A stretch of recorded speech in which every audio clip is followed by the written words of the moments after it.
बिहार के सुदूर गांव नरकटिया के बाहर, जहां सदियों पुरानी परंपराएं आज भी जीवित हैं और जहां आधुनिकता की भागदौड़ से दूर जीवन की रफ्तार धीमी है। यह एक ऐसा गांव है जहां हर खेत की मिट्टी में कहानियां दफन हैं, हर पेड़ की छाव में इतिहास छिपा है और हर घर की दीवार में एक रहस्य कैद है। नरकटिया अपनी सादगी और शांति के लिए जाना जाता है, लेकिन इसके शांत चेहरे के पीछे एक गहरा अतीत छुपा हुआ है। एक ऐसा अतीत जो आज भी गांव के लोगों के दिलों में डर और अविश्वास पैदा करता है। गांव की सीमा पर खड़ा था एक पुराना टूटा फूटा हवेली नुमा मकान। इसकी दीवारें समय के थपेड़ों से जर्जर हो चुकी थीं और इसकी खिड़कियां अंधेरे में डूबी हुई थीं। हवेली के चारों ओर फैली हुई झाड़ियां और जंगली घास इसे एक डरावना और रहस्यमय रूप दे रही थी। ऐसा लगता था जैसे यह हवेली गांव के अतीत का एक भूला हुआ अध्याय है, जिसे कोई भी याद नहीं करना चाहता। इसकी हर ईंट में एक दर्दनाक कहानी छिपी थी, हर दरार में एक चीख दबी हुई थी और हर कोने में एक रहस्य छुपा हुआ था। सब इसे ठाकुर साहब की हवेली कहते थे। यह हवेली कभी गांव की शान हुआ करती थी, लेकिन अब यह सिर्फ एक खंडहर थी जो अपने गौरवशाली अतीत की याद दिलाती थी। ठाकुर साहब गांव के सबसे धनी और शक्तिशाली व्यक्ति थे और उनकी हवेली उनकी शक्ति और प्रतिष्ठा का प्रतीक थी।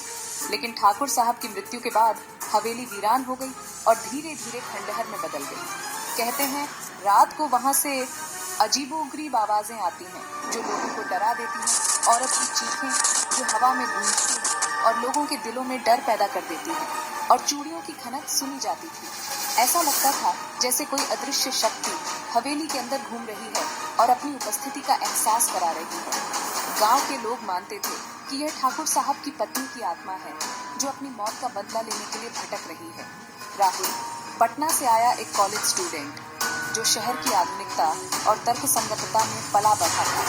गर्मियों की छुट्टियों में अपने नाना नानी के गांव आया था ताकि वह शहर की भाग दौड़ से दूर कुछ शांति और सुकून पा सके। गांव वालों की बातें सुनकर हवेली के बारे में, ठाकुर साहब के बारे में और उस औरत की आत्मा के बारे में उसे सब बकवास लगी। वह विज्ञान और तर्क में विश्वास रखता था और भूत प्रेत जैसी बातों को अंधविश्वास मानता था। मैं उस हवेली में जाऊंगा, उसने अपने दोस्तों से कहा, अपनी आवाज में आत्मविश्वास और चुनौती का भाव लिए हुए। देखता हूँ क्या भूत है वहां जो इतने सालों से गांव वालों को डरा रहा है। मैं उस अंधविश्वास को खत्म करूंगा और लोगों को सच्चाई दिखाऊंगा। उसने चाय की दुकान पर कहा, जहाँ गांव के कुछ लोग बैठे हुए थे और उसकी बातें सुन रहे थे।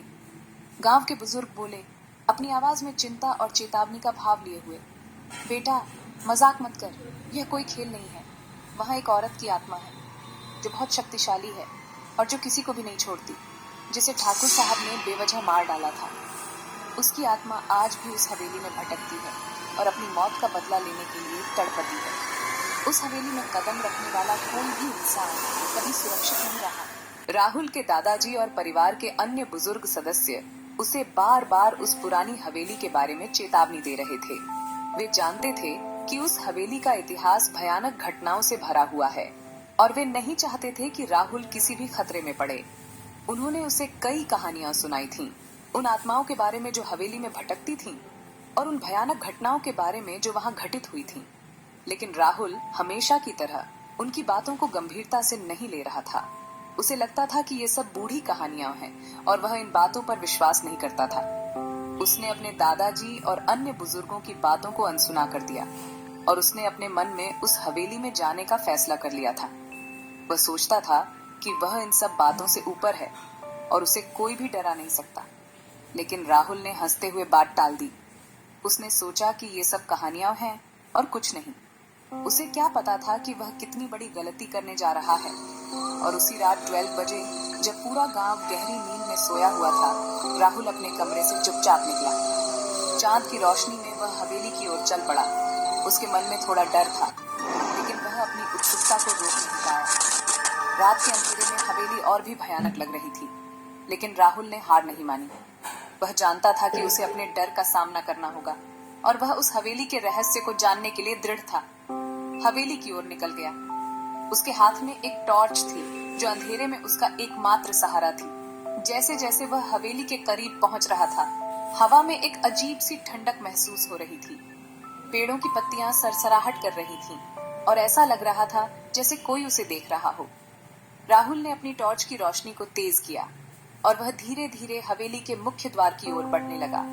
दरवाजा चरमराया, जैसे बरसों से किसी ने उसे खोला ना हो। उसकी आवाज रात की शांति को चीर रही थी और राहुल के रोंगटे खड़े हो गए और अपने आप खुल गया। राहुल को एक पल के लिए लगा कि उसे वापस लौट जाना चाहिए, लेकिन फिर उसने सोचा कि अगर वह अब पीछे हट गया तो वह कभी भी इस हवेली के रहस्य को नहीं जान पाएगा। अंदर घुप अंधेरा था, धूल और मकड़ी के जाले हर जगह फैले हुए थे और ऐसा लग रहा था जैसे इस हवेली को बरसों से किसी ने साफ न किया हो। तभी अचानक हवा में एक अजीब सी सनसनी हुई। राहुल को लगा जैसे कोई उसके आसपास है, लेकिन उसे कुछ दिखाई नहीं दे रहा था। चूड़ियों की झंकार सुनाई दी। ये आवाज इतनी डरावनी थी कि राहुल का दिल जोर जोर से धड़कने लगा। एक परछाई सामने से निकली जो धीरे धीरे दीवार पर रेंग रही थी। राहुल ने अपनी टॉर्च की रोशनी उस परछाई पर डाली, लेकिन वह गायब हो गई।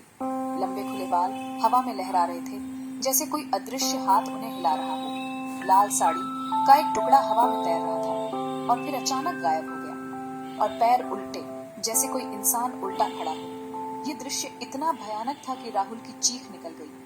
राहुल के हाथ से टॉर्च गिर गई और वह अंधेरे में अकेला खड़ा रह गया। वह औरत की आत्मा जो बरसों पहले इस हवेली में मारी गई थी, अब राहुल के सामने खड़ी थी। राहुल के सामने आ खड़ी हुई। उसका चेहरा भयानक था और उसकी आंखों में गुस्सा और दर्द भरा हुआ था। उसकी आंखों से खून निकल रहा था, जैसे वह बरसों से रो रही हो। वह बोली, क्यों आया है तू यहाँ? क्या तुझे पता नहीं कि यह जगह शापित है? उसकी आवाज में दर्द और गुस्सा दोनों थे।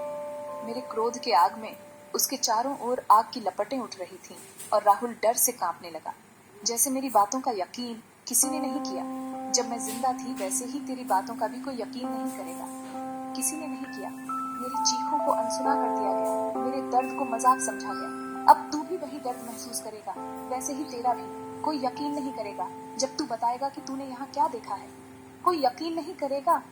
उसकी आवाज एक भयानक चीख में बदल गई और राहुल डर के मारे बेहोश हो गया। अगली सुबह जब सूरज की किरणें धीरे धीरे गांव पर फैल रही थीं, एक नई कहानी की शुरुआत होने वाली थी।